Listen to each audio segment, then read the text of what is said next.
Hello' everyone, কি খবৰ?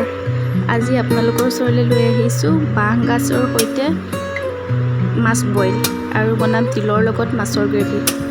আজি বাঁহ গাজটো লৈছোঁ, এটা বিলাহী লৈছোঁ, কেইটামান জলকীয়া, নহৰু আৰু অকণমান আদা। সকলোখিনি মই এতিয়া বাঁহ গাজটো থৈ আদা, নহৰু, বিলাহীটো মই পুৰি ল'ম।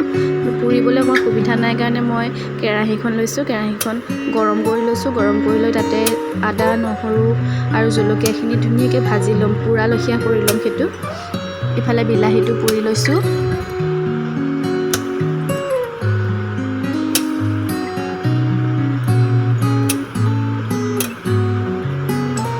বিলাহীটো ধুনীয়াকৈ পুৰি লৈ ইফালে কেৰাহীত মই যিখিনি ভাজি আছিলোঁ জলকীয়া, আদা আৰু নহৰু, সেইখিনি মোৰ হৈ গ'ল। সম্পূৰ্ণ এনেকৈ ভাজি ল'লে শুকান কেৰাহীত ধুনীয়াকৈ পুৰা নিচিনাই হৈ যায়, তেতিয়া ভাল লাগে।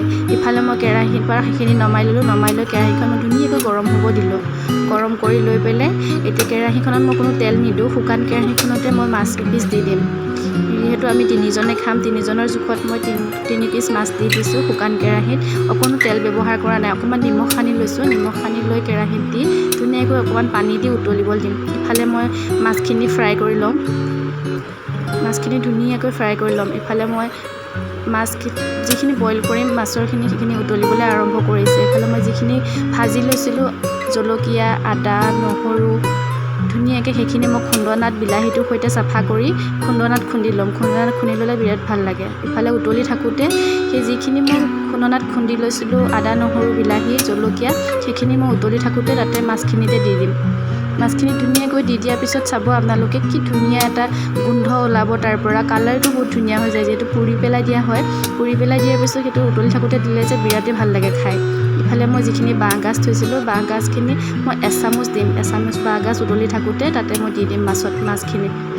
তাৰপাছত মই ধুনীয়াকৈ সেইখিনি উতলিবলৈ দিম। অলপ দেৰি উতলাৰ পিছত আমাৰ বাঁহ গাজ দিয়া বইল মাছ ৰেডি হৈ গ'ল। তাৰপাছত মই অকণমান ধনিয়া দি দিম। এতিয়া মই তিলখিনি ধুনীয়াকৈ ধুই চাফা কৰি ল'লোঁ।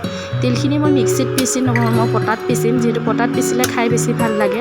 মই পটাখনত ধুনীয়াকৈ তিলখিনি আৰু আদা, নহৰু, জলকীয়া, পিঁয়াজ সকলো একেলগতে তিলৰ লগতে মিক্স কৰি পিচি ল'ম। এনেকৈ পিচি পেলাই বনাবচোন, বিৰাট ভাল লাগে। মিক্সিত পিচি দিলে টেষ্টটো অলপ বেলেগ হয়, কিন্তু এনেকৈ পটাত পিচি মছলাখিনি দিলে বিৰাট ভাল লাগে। ইফালে মই কেৰাহীখন পাতি তেল দি দিলোঁ। তেল দি মই তেলত একো ব্যৱহাৰ নকৰোঁ, যিখিনি মই পিচি লৈছিলোঁ তিল আৰু আদা, নহৰু, পিঁয়াজ, জলকীয়া, সেইখিনি তেলতে দি দিম। তেলতে দি ধুনীয়াকৈ হালধি, নিমখ দি ধুনীয়াকৈ শুকানকৈ ভাজি ল'ম। যেতিয়ালৈকে তিলৰ তেলটো নোলায় তেতিয়ালৈকে ভাজি ল'ম। ভাজি লোৱাৰ পিছত যেতিয়া তেলটো ওলাব তাতে মই অকণমান গৰম পানী দি দিম। যিহেতু মই গ্ৰেভি নিচিনা বনাম, বেছি জোল নকৰোঁ, অকণমান পানী দিম। অকণমান পানী দি তাতে ফ্ৰাই কৰি লোৱা মাছখিনি দি দিম। মাছ দি পেলাই অকণমান কৰি ল'লে আমাৰ তিলৰ গ্ৰেভিখিনি মাছৰ ধুনীয়াকৈ হৈ গ'ল। তাৰ মাজে মাজে পানী গিলাচ খোৱাটোতো থাকেই, পানী বটলটো নহ'লে দেখোন নহয়েই। ইফালে হাজবেণ্ডে বনাইছিলে কচু আৰু বিলাহী মাছৰ সৈতে। মই ক'লোঁ ৰ'বা অকণমান ভিডিঅ' বনোৱা, তেওঁ ক'লে নালাগে, হ'ব দিয়া। ইফালে মাছ আৰু কচু, বিলাহী দি ধুনীয়াকৈ হৈ গ'ল। আজি আমাৰ থালিখন এনেকৈ সজাই ল'লোঁ।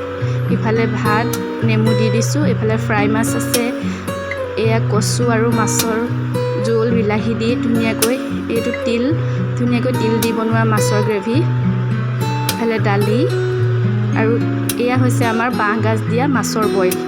আজি ভাত সাজ এনেকৈয়ে হ'ল। আগলৈ লগ পাম নতুন এটাৰ ভিডিঅ'ৰ সৈতে। Bye bye.